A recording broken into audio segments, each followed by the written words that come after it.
Puedes venir a celebrar nuestro verdadero amor. Mi exmarido y su amante me invitaron a su boda solo para humillarme. Decidí ir y darles una lección inolvidable. Mi nombre es Irene Vázquez y a los 34 años descubrí que la vida puede desmoronarse de un momento a otro. Hasta hace 2 años, tenía una vida que muchas mujeres considerarían perfecta. Casada con Raúl Morales durante 15 años, madre de los gemelos Carla y Miguel, de 12 años, vivíamos en una casa cómoda en el barrio de Gracia, en Barcelona. Raúl trabajaba como ingeniero en una empresa constructora y yo me ocupaba de la casa y de los niños. No era una vida extraordinaria, pero era nuestra vida. Hasta el día en que Raúl llegó a casa y anunció que quería separarse. Irene, necesito hablar contigo. Era un jueves de marzo. Los niños estaban en la escuela y yo preparaba el almuerzo cuando Raúl entró en la cocina con una expresión que nunca antes había visto. Seria, distante, casi hostil. Claro. ¿Qué pasa? No puedo más, Irene. Nuestro matrimonio se acabó. Las palabras salieron de su boca como si fuera un informe del tiempo. Frías, directas, sin emoción. Solté la cuchara con la que removía la paella y me giré para mirarlo. ¿Cómo que se acabó? Conocí a otra persona. Me enamoré de verdad. Me voy a separar y a vivir con ella. El suelo desapareció bajo mis pies. 15 años de matrimonio, 2 hijos, toda una vida construida juntos, y él lo tiraba todo como si fuera basura. ¿Quién es ella? Lucía Torres. Es esteticista. La conocí en un viaje de trabajo a Madrid. Lucía Torres. Su nombre quedó grabado en mi memoria como un hierro candente. ¿Y los niños, Raúl? ¿Pensaste en ellos? Los niños se quedarán contigo. Yo te ayudaré económicamente, claro. Claro. Como si el dinero resolviera el dolor de 2 niños que iban a perder a su padre. ¿Cuándo empezó esto? Hace 6 meses. 6 meses. Medio año durmiendo conmigo mientras planeaba una nueva vida con otra mujer. Medio año en el que yo hacía planes de futuro mientras él ya me había descartado. ¿Estás seguro? Sí. Ya alquilé una casa en Madrid. Me mudaré a fin de mes. Fin de mes. Faltaban 2 semanas. Cuando Carla y Miguel llegaron de la escuela esa tarde, Raúl estaba haciendo las maletas en el dormitorio. No sabía cómo explicarles a 2 niños de 12 años que su padre había decidido abandonar a la familia. Mamá, ¿por qué papá está empacando su ropa? Preguntó Miguel, preocupado. Papá va a vivir en otro lugar por un tiempo. ¿Por qué? Carla siempre fue más directa que su hermano. Raúl apareció en la sala en ese momento, con 2 maletas. Hijos, vengan. Necesito hablar con ustedes. Se sentaron en el sofá, uno al lado del otro, con esa expresión asustada que tienen los niños cuando sienten que algo grave está por pasar. Papá y mamá decidimos que es mejor vivir separados. Me iré a Madrid, pero podrán visitarme siempre que quieran. ¿Pero por qué? Miguel empezó a llorar. A veces los adultos deben tomar decisiones difíciles. Pero ustedes siguen siendo mis hijos y los amo mucho. Carla no lloró, pero quedó en silencio, procesando la información. Siempre fue más reservada que su hermano. ¿Vas a volver? Preguntó ella. Raúl dudó. No lo sé, princesa. Pero siempre estaré aquí para ustedes. Mentira. No estaría siempre ahí. Estaba eligiendo no estar. Raúl se fue esa misma noche, llevándose solo su ropa y algunos objetos personales. Dejó atrás 15 años de vida en común, 2 niños que lo adoraban y una montaña de cuentas atrasadas que descubriría en los días siguientes. La primera en llegar fue la cuota de la hipoteca. Raúl había dejado de pagar hacía 2 meses y no me lo había contado. Luego llegaron las facturas de luz, agua, teléfono, todas en atraso. Lo llamé al segundo día. Raúl, llegaron varias facturas atrasadas. No me dijiste que tenías problemas financieros. Ya, sí. Tuve algunos gastos extra en los últimos meses. Pero no te preocupes, te mandaré dinero. Gastos extra. Probablemente gastando con Lucía mientras dejaba a su familia con deudas. ¿Cuánto vas a mandar? 1.000 euros al mes. Es lo que puedo pagar ahora. Raúl, Solo la hipoteca cuesta 800. ¿Cómo voy a vivir con 1000? Irene, estoy haciendo lo que puedo. También tengo gastos en Madrid. Gastos en Madrid. Sosteniendo una nueva vida con Lucía mientras su familia pasaba necesidad. El dinero llegó el primer mes. El segundo mes, con atraso. El tercero, no llegó. Lo llamé decenas de veces. Siempre daba apagado o fuera de cobertura. Fue entonces cuando entendí que Raúl no solo me había abandonado a mí. También había abandonado completamente a los niños. Sin su dinero y sin empleo, llevaba años sin trabajar, empecé a atrasarme en todo. La hipoteca, las cuentas básicas, hasta faltaba comida. Intenté conseguir trabajo, pero después de tantos años fuera del mercado y sin formación profesional, las oportunidades eran pocas y mal pagadas. En 6 meses, perdí la casa. El banco ejecutó la hipoteca y nos desalojaron. Carla, Miguel y yo tuvimos que salir con solo nuestra ropa y algunos objetos personales. El resto fue subastado para pagar las deudas. Logré alquilar una casa pequeña en el barrio de Nou Barris, mucho más simple que donde vivíamos. 2 cuartos diminutos, una sala que también era cocina, un baño. Era lo único que podía pagar.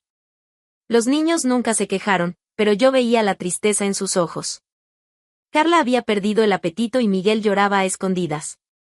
«Mamá, ¿cuándo volverá papá?», preguntaba Miguel cada noche. «No lo sé, hijo. Ya no le importamos». Era verdad. Raúl había desaparecido completamente de nuestras vidas. No llamaba, no enviaba mensajes, no preguntaba por los niños. Era como si hubiéramos dejado de existir para él. Durante meses viví con angustia constante. Me despertaba de madrugada preocupada por las cuentas, el futuro de mis hijos, mi capacidad de mantener a la familia sola. Fueron los peores meses de mi vida. Hasta el día en que conocí a Adrián Herrera. Era un sábado por la mañana y yo estaba sentada en un banco de la Plaza del Sol con Carla y Miguel. Habíamos salido a pasear para distraernos, pero la salida se convirtió en una sesión de llanto. Lloraba de desesperación, de cansancio, de falta de esperanza. Los niños intentaban consolarme, pero también estaban tristes y asustados. «Señora, ¿se encuentra bien?». Levanté los ojos y vi a un hombre de unos 65 años, con el cabello gris, expresión amable. Llevaba un delantal de panadero y tenía harina en las manos. «Estoy bien, gracias», mentí, secándome las lágrimas. «No parece que esté bien. ¿Puedo ayudar en algo?». Miré a ese desconocido que se ofrecía a ayudar y rompí a llorar aún más. Hacía meses que nadie me preguntaba si necesitaba ayuda. «Perdón, no quiero molestar». «No está molestando. Me llamo Adrián Herrera. Tengo una panadería en la esquina». «Irene Vázquez». «Estos son mis hijos, Carla y Miguel». Adrián se agachó a la altura de los niños. «Hola chicos. ¿Les gusta el pan dulce?». Miguel asintió tímidamente. Carla seguía seria, desconfiada. «¿Qué les parece si vamos a la panadería? Tengo pan recién salido del horno». Miré a ese hombre que acababa de conocer y sentí algo que no sentía hacía meses, esperanza. «No necesitamos caridad. No es caridad. Es solidaridad». Y además, sonrió, «necesito a alguien que me ayude en la panadería. Mi asistente se fue la semana pasada y estoy solo. Tal vez podamos ayudarnos mutuamente». «Trabajo». Me estaba ofreciendo trabajo. «No sé nada de panaderías. Yo le enseño. Necesito a alguien para atender a los clientes, llevar la caja, cosas sencillas». «Usted parece una persona responsable». Carla y Miguel me miraban con expectativa. Era la primera oportunidad real en meses. «¿Cuándo puedo empezar?». «Mañana, si quiere». «A las 6 de la mañana». «El pan no espera». 6 de la mañana. No me importaba. Trabajaría de madrugada si hacía falta. «¿Cuánto pagará?». 800 euros para empezar. Si funciona, hablamos de un aumento. 800 euros. Era menos de lo que necesitaba, pero era un comienzo. «Acepto». Adrián sonrió y me dio la mano. «Bienvenida a la panadería Herrera». Al día siguiente, a las 5:30 de la mañana, ya estaba en la puerta de la panadería. Adrián ya estaba allí, preparando la masa del primer lote de panés. Llegó temprano. Me gusta. Necesito este trabajo. Y yo necesito ayuda. Vamos a ver si nos entendemos. En los primeros días, no sabía hacer nada. Quemé panés, confundí pedidos, me equivoqué con el cambio. Pero Adrián tenía una paciencia infinita. No se preocupe. Todos cometen errores al principio. Lo importante es aprender. Y aprendí. En 2 semanas ya conocía todos los tipos de pan que hacíamos. En un mes, atendía a los clientes como si llevara años allí. Adrián no era solo un jefe. Era un hombre solitario, había perdido a su esposa hacía 5 años y no tenía hijos, que encontró en mí y en los niños una familia. Carla y Miguel pasaban las tardes en la panadería después de la escuela. Adrián les enseñaba a hacer pan, hablaba con ellos sobre la vida, les daba consejos como un abuelo. Tío Adrián, Miguel empezó a llamarlo así, ¿crees que mi papá volverá? No lo sé, chico. Pero lo que importa es que tienes una mamá que te ama mucho y hace todo por ti. Lo sé. Mi mamá es la mejor del mundo. Escuchar eso me emocionaba. A pesar de todo lo que habíamos pasado, los niños me veían como una heroína, no como una víctima. En 6 meses, la panadería prosperaba. Mi dedicación y cuidado con los clientes había aumentado significativamente las ventas. Adrián lo notó. Irene, quiero hacerte una propuesta. ¿Cuál? ¿Qué te parecería convertirte en mi socia? Mitad y mitad. Tienes talento para los negocios y yo necesito a alguien de confianza. Socia. De empleada desesperada a socia de un negocio próspero en menos de 1 año. Adrián, no tengo dinero para invertir. Ya has invertido. Has invertido trabajo, dedicación, cariño. Eso vale mucho más que el dinero. Acepté la sociedad y, en 2 años, transformamos una pequeña panadería en una de las más conocidas del barrio. Ampliamos el local, contratamos más empleados, empezamos a abastecer a restaurantes de la zona. Yo, que lo había perdido todo, estaba reconstruyendo mi vida de una forma que nunca imaginé posible. Carla y Miguel florecieron. Ganaron confianza, volvieron a sonreír, se sentían orgullosos de la madre que se había levantado de las cenizas. Mamá, eres muy fuerte, me dijo Carla una noche. ¿Por qué? Porque cuando papá se fue, pensé que nuestra familia se iba a deshacer. Pero tú hiciste que nuestra familia se hiciera aún más fuerte. Esas palabras valían más que todo el dinero del mundo. 2 años después del abandono, yo era una mujer completamente diferente. Independiente económicamente, respetada en el barrio, madre orgullosa de 2 hijos maravillosos. Había superado la traición, la pobreza, la desesperación.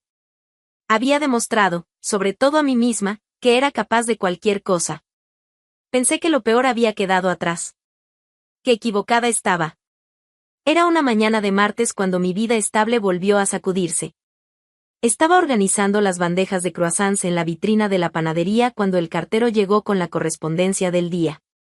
Entre facturas y propagandas, había un sobre elegante, color crema, con mi nombre escrito en una caligrafía femenina y cuidada. No reconocí la letra, pero algo en mi estómago se revolvió al ver el remitente. Lucía Torres Morales. Lucía Torres Morales. Ya usaba su apellido. Mi primera reacción fue tirar eso a la basura, pero la curiosidad fue más fuerte. Abrí el sobre con cuidado, como si fuera a explotar en mis manos. Era una invitación de boda. Papel fino, impresión dorada, foto de los novios sonriendo dentro de un marco romántico. Raúl estaba allí, sonriendo a la cámara con la misma expresión que usaba en nuestras fotos antiguas. Lucía Torres y Raúl Morales tienen el placer de invitarla a celebrar su unión matrimonial el día 15 de junio, a las 17 horas, en la iglesia de Santa María del Mar, Barcelona. Barcelona. Se casarían aquí, en mi ciudad. Pero lo peor aún estaba por venir. Junto con la invitación formal, venía una nota manuscrita, escrita con la misma letra pulida del sobre. Querida Irene, esperamos que puedas asistir para celebrar nuestro verdadero amor. Sería un honor contar con tu presencia en este momento tan especial. Con cariño, Lucía. Leí esa nota 3 veces antes de lograr procesar completamente lo que estaba pasando. Nuestro verdadero amor. Como si el amor que yo y Raúl habíamos vivido durante 15 años fuera falso. Como si los hijos que tuvimos juntos fueran fruto de una mentira. Como si toda nuestra vida no hubiese sido más que un ensayo para el verdadero amor que él encontró con ella. Sentí náuseas. Rabia. Humillación. Irene, ¿estás bien? Adrián había notado mi expresión. Le mostré la invitación. Adrián la leyó en silencio, su rostro endureciéndose con cada línea. ¡Qué descaro!, murmuró, devolviendo los papeles. Quieren humillarme. Quieren que vaya a ver cómo ella triunfa sobre mí. Probablemente. Adrián siempre fue directo. No intentaba endulzar la realidad para protegerme. ¿Y sabes lo que eso significa? Continué. Significa que pasaron 2 años pensando en mí. 2 años planeando esta humillación. Yo reconstruí mi vida, me volví independiente, crié a mis hijos sola, y ellos estuvieron todo ese tiempo molestos por el hecho de que logré superarlo. ¿O significa que ella está insegura?, dijo Adrián, limpiándose las manos en el delantal. Una mujer segura de lo que tiene no necesita humillar a la ex del marido. Pensé en eso el resto de la mañana. ¿Y si Lucía estaba insegura? ¿Y si Raúl hablaba de mí, de los niños, de la vida que abandonó? A la hora del almuerzo, cerré la panadería y fui a casa. Necesitaba contarles a Carla y Miguel. Estaban en la sala, haciendo deberes en la mesa del comedor. Cuando me vieron entrar con aquella cara, dejaron lo que estaban haciendo. Mamá, ¿pasó algo? Carla siempre fue muy perceptiva. Llegó esto hoy a la panadería, dije, mostrando la invitación. Miguel tomó el papel y lo leyó en voz alta. ¿Papá se va a casar? Sí. Con la mujer por la que nos abandonó. ¿Y nos invitó? Preguntó Carla. Ella nos invitó. Para humillarnos. Los dos quedaron en silencio unos minutos, procesando la información. Finalmente, Miguel habló. Yo quiero ir. ¿Qué? Quiero ir a la boda de papá. Hace 2 años que no lo veo. Carla estuvo de acuerdo con su hermano. Yo también quiero ir, mamá. Aunque él nos haya abandonado, sigue siendo nuestro padre. Miré a mis hijos y vi cuánto habían crecido en esos 2 años. Ya no eran los niños asustados que lloraban por la ausencia del padre. Eran adolescentes que entendían la situación, pero aún sentían amor por el hombre que los había traído al mundo. Si vamos, no será para dar el brazo a torcer. Será para mostrar que estamos bien sin él. Lo sé, mamá, dijo Carla. Pero también quiero que vea que crecimos guapos e inteligentes incluso sin él. Y quiero que vea que lograste encargarte de todo tú sola, completó Miguel. Mis hijos querían ir, no para humillarse, sino para mostrar fortaleza. Querían que su padre viera lo que había perdido. Esa noche, después de que los niños se durmieron, llamé a Adrián. ¿Ya decidiste qué vas a hacer? Me preguntó. Sí. Vamos. Los 3. ¿Estás segura? Sí.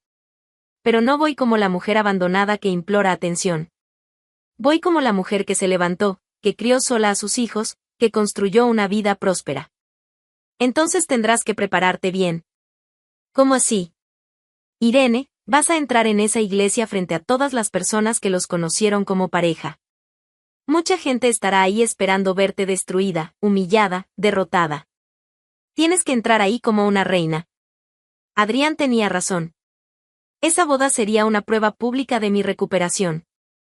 Todos los que habían conocido a nuestra familia, amigos, parientes, colegas de Raúl, estarían ahí, evaluando mi reacción.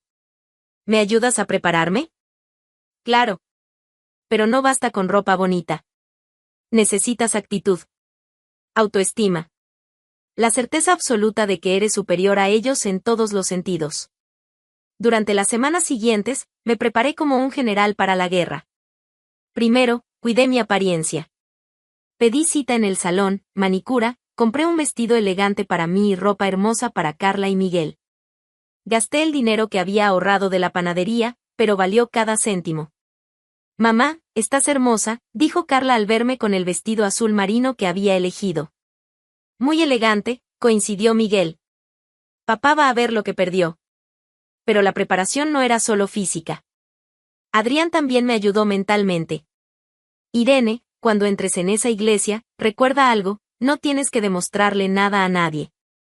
Ya lo has demostrado. Criaste a 2 hijos maravillosos, construiste un negocio próspero, te levantaste de las cenizas. Ellos son los que deben preocuparse por la opinión ajena, no tú.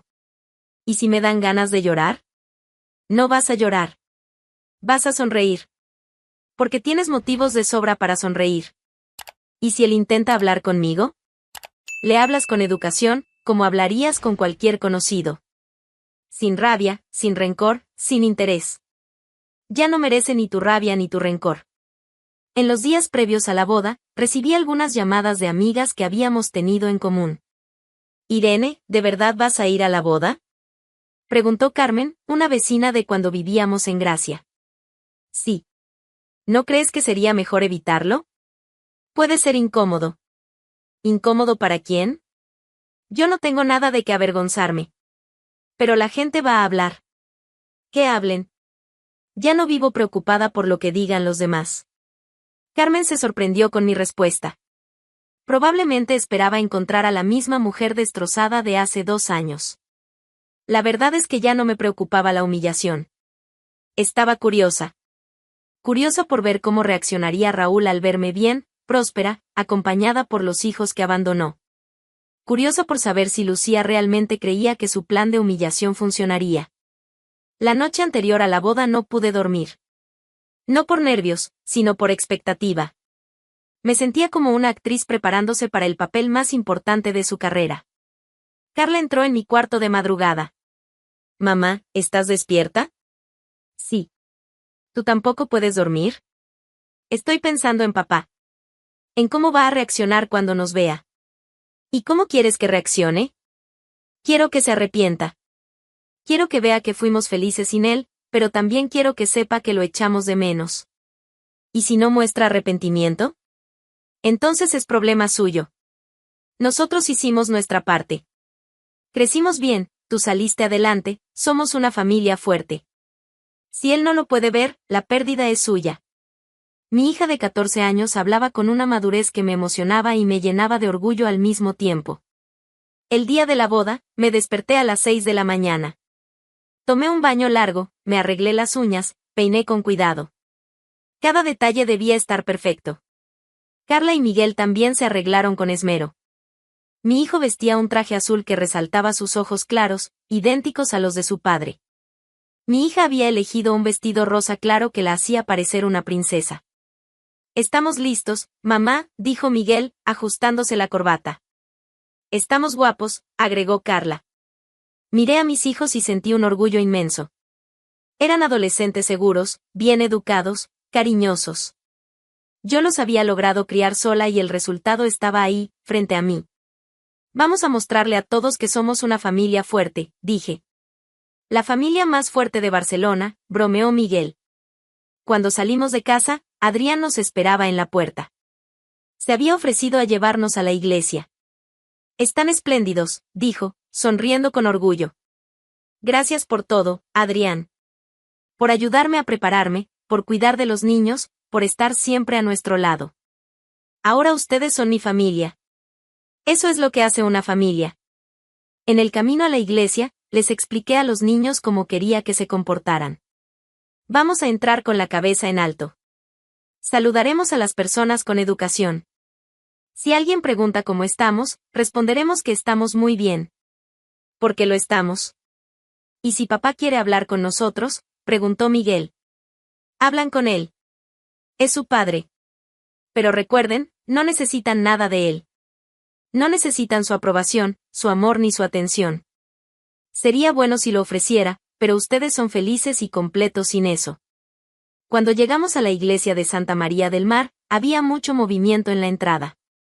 Invitados llegando, fotógrafos colocados, un ambiente de fiesta en el aire. Respiré hondo y salí del coche. ¿Vamos?, pregunté a Carla y Miguel. Vamos, respondieron al unísono. Y caminamos hacia la iglesia, los 3 de la mano, listos para mostrarle al mundo entero que algunas familias se hacen más fuertes cuando pierden sus partes débiles. La iglesia de Santa María del Mar estaba llena.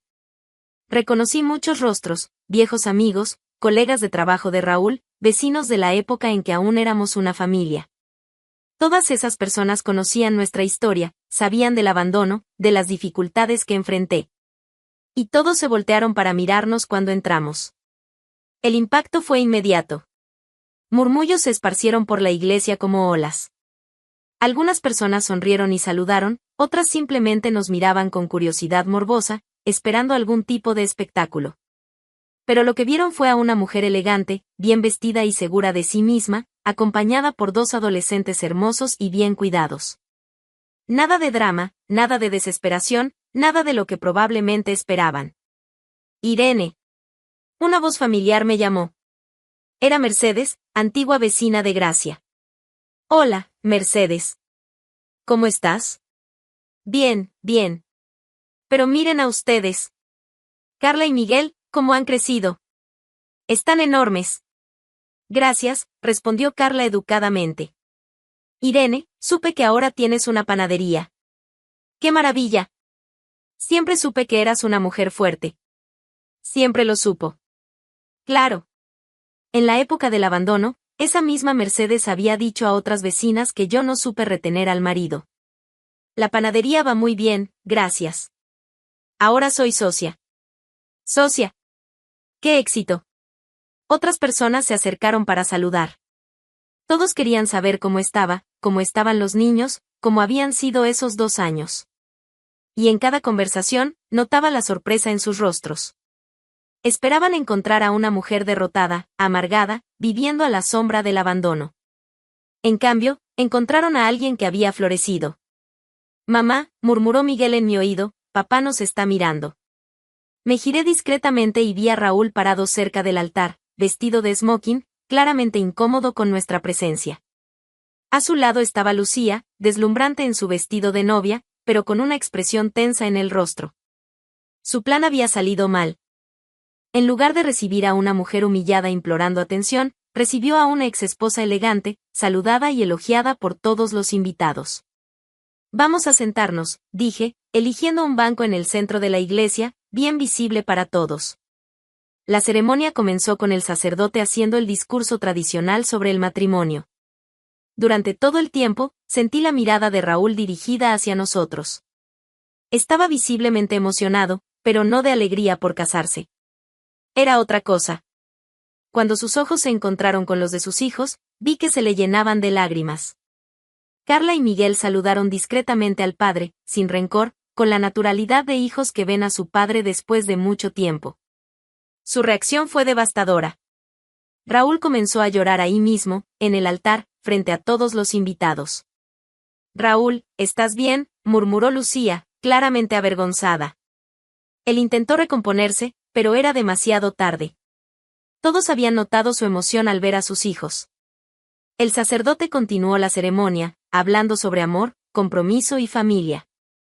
Las palabras resonaban por la iglesia con una ironía cruel. Ahí estaba un hombre que había abandonado a su primera familia comprometiéndose con una nueva vida. Si alguien conoce algún impedimento para esta unión, dijo el sacerdote al llegar a la parte tradicional, que hable ahora o calle para siempre. El silencio en la iglesia fue total. Era solo una formalidad, nadie esperaba que alguien se manifestara. Pero entonces, algo dentro de mí decidió que era hora de hablar. No por venganza, no por rabia, sino porque esos niños merecían que alguien dijera la verdad sobre lo que había pasado con nuestra familia. Me levanté con calma. Padre, quisiera decir unas palabras. Un murmullo de sorpresa recorrió la iglesia. Lucía se puso pálida. Raúl me miró con una mezcla de pánico y curiosidad. Claro, señora, dijo el sacerdote, visiblemente sorprendido pero tratando de mantener la ceremonia solemne. Me giré para enfrentar a los invitados. 300 pares de ojos me observaban con absoluta expectativa. Me llamo Irene Vázquez, comencé con voz clara y firme, y soy la primera esposa de Raúl.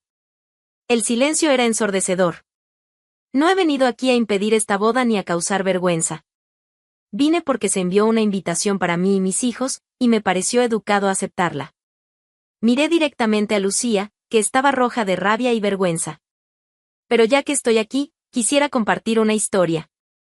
La historia de una mujer que fue abandonada con 2 niños pequeños, que perdió su hogar, que pasó necesidades, pero que se levantó con dignidad. Las personas en la iglesia estaban completamente absortas. Algunas comenzaron a emocionarse. Hace 2 años, cuando Raúl decidió dejar a nuestra familia para construir una nueva vida, pensé que mi mundo se había acabado. Me quedé sin dinero, sin casa, sin perspectivas. ¿Pero saben qué descubrí? Hice una pausa dramática. Descubrí que soy mucho más fuerte de lo que pensaba. Descubrí que puedo mantener a mi familia sola. Descubrí que puedo construir un negocio próspero. Descubrí que puedo criar a 2 hijos maravillosos sin la ayuda de quien nos abandonó. Miguel y Carla sonrieron con orgullo. Varias personas en la iglesia lloraban. ¿Y saben por qué cuento esto? Porque quiero agradecer públicamente a la persona que me tendió la mano en el momento más difícil de mi vida. Busqué a Adrián entre el público. Estaba sentado al fondo de la iglesia, sonriendo conmovido. Adrián Herrera, un hombre de gran corazón, me ofreció trabajo cuando estaba llorando en un banco de la plaza con mis hijos. Hoy soy socia en su panadería, tenemos un negocio próspero, y lo más importante, recuperé mi autoestima. Los aplausos comenzaron espontáneamente. Primero tímidos, luego generalizados. Toda la iglesia aplaudía mi historia de superación. Carla y Miguel, continué, mirando a mis hijos, crecieron hermosos, inteligentes y cariñosos a pesar de las dificultades. Son la prueba de que el amor de una madre dedicada vale más que cualquier cosa. Los 2 niños se levantaron y vinieron hasta mí. Miguel me abrazó emocionado, Carla tomó mi mano. Papá, dijo Carla, dirigiéndose directamente a Raúl, nos haces mucha falta. Pero queremos que sepas que crecimos bien, que somos felices, y que mamá es la mujer más valiente que conocemos.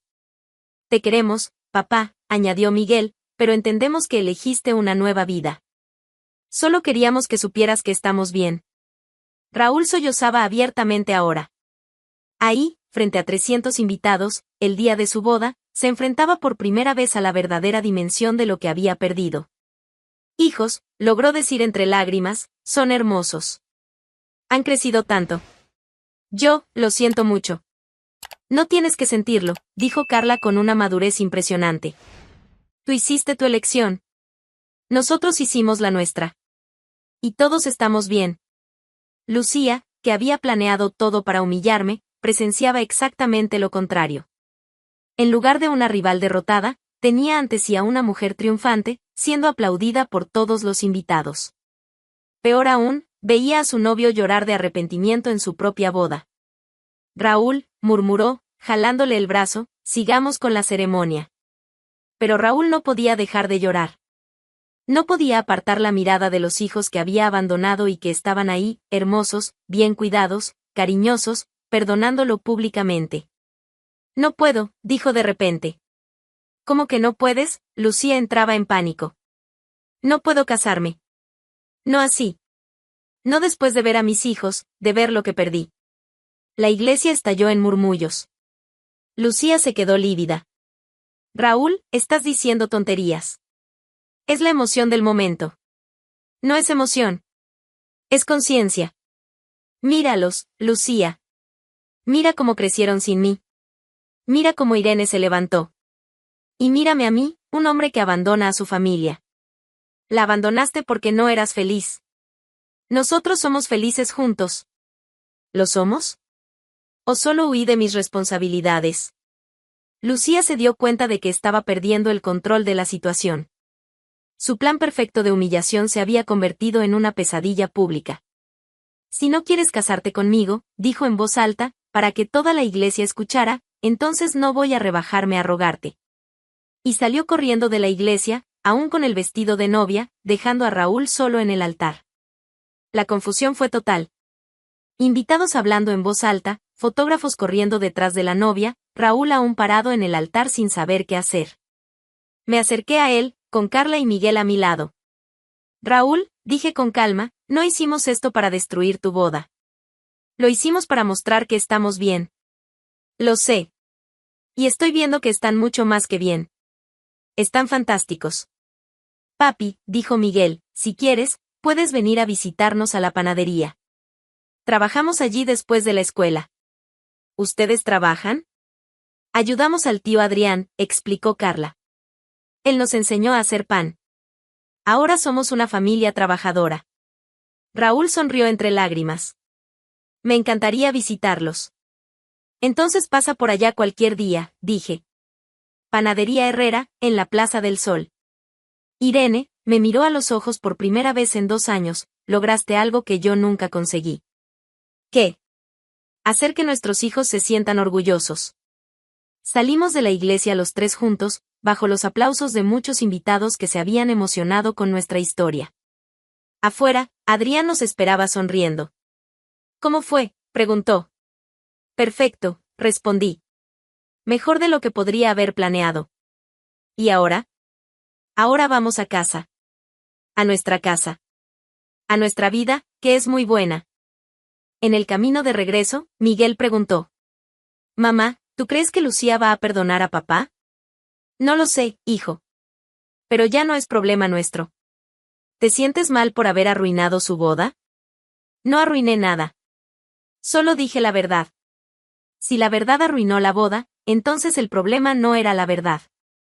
Eres muy sabia, mamá, dijo Carla. No soy sabia. Solo soy una mujer que aprendió que la dignidad no se negocia.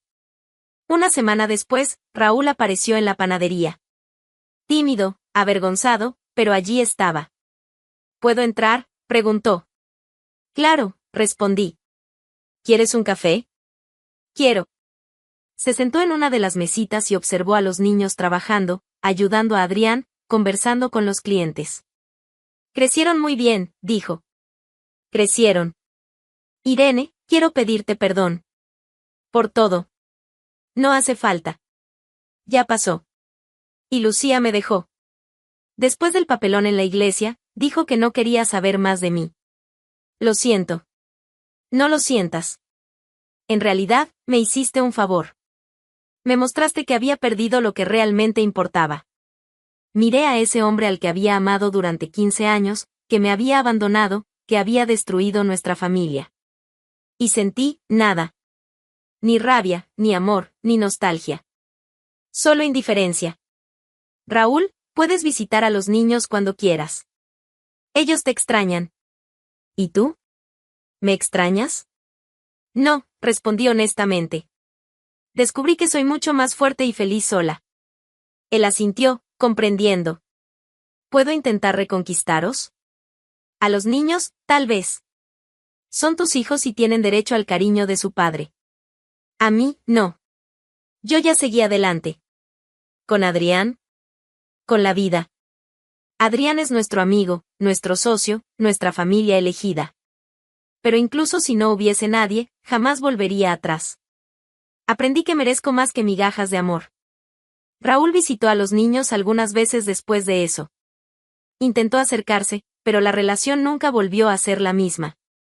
Carla y Miguel lo trataban con cariño, pero también con una madurez que él nunca había visto en ellos.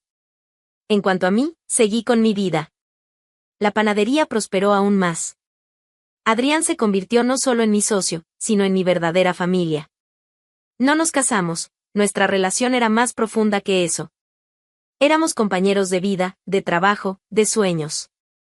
Y descubrí que una familia puede formarse de muchas maneras. A veces, las mejores familias son aquellas que elegimos, no aquellas en las que nacemos. 2 años después, supe que Raúl se había mudado nuevamente a Madrid. Lucía nunca lo perdonó por el escándalo en la iglesia, y él no logró rehacer su vida en Barcelona después de todo lo que había pasado. No sentí pena. Solo sentí gratitud. Gratitud por haber sido abandonada. Porque fue ese abandono el que me mostró mi verdadera fuerza. Fue lo que me llevó hasta Adrián, hasta la panadería, hasta la vida próspera y feliz que construí. A veces, cuando estoy en la panadería viendo a mis hijos crecer sanos y seguros, cuando veo nuestro negocio prosperar, cuando siento la gratitud de los clientes a quienes servimos cada día, pienso que quizás debería enviarle una tarjeta de agradecimiento a Lucía. Después de todo, fue ella quien me dio la oportunidad de demostrarme a mí misma que era mucho más fuerte de lo que imaginaba. Y esa fue la mayor victoria de todas.